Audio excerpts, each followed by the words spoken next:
बिस्मिल्लाहिर्रहमानिर्रहीम। आज मैं बना रही हूँ बहुत ही मज़ेदार से चटपटे पोटैटो बॉल्स। ये मेरे पास एक ग्रेट किया हुआ आलू है। अब इसमें डालेंगे हाफ़ टी स्पून नमक। इसको मैं अच्छी तरह मसल लूँगी। इसको मैंने अच्छी तरह मसल लिया। अब इसमें देखिए ये पानी निकला है इसका। अब ये जो पानी है मैं इसको निकाल लूँगी। अब इसका पानी मैं सेपरेट कर लूँगी। पानी मैंने सारा निकाल लिया इसमें से। अब इसमें डालेंगे 1 टीस्पून कुटी सुरख मिर्चें, हाफ़ टी स्पून काली मिर्चें, थोड़ा सा नमक डालेंगे, टेबल स्पून इसमें जाएगा कॉर्नफ्लावर।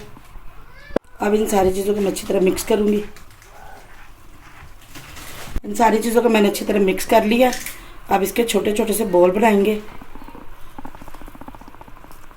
इस तरह से आपने लेने हैं। ये देखिए एक आलू से हमारे पोटैटो स्नैक्स कितने बनके तैयार हो गए हैं। अब इनको हम फ्राई करेंगे। मैंने चूल्हे के ऊपर ऑयल रखा, गर्म हो गया हमारा ऑयल। अब इसमें सारे एक एक करके डालेंगे।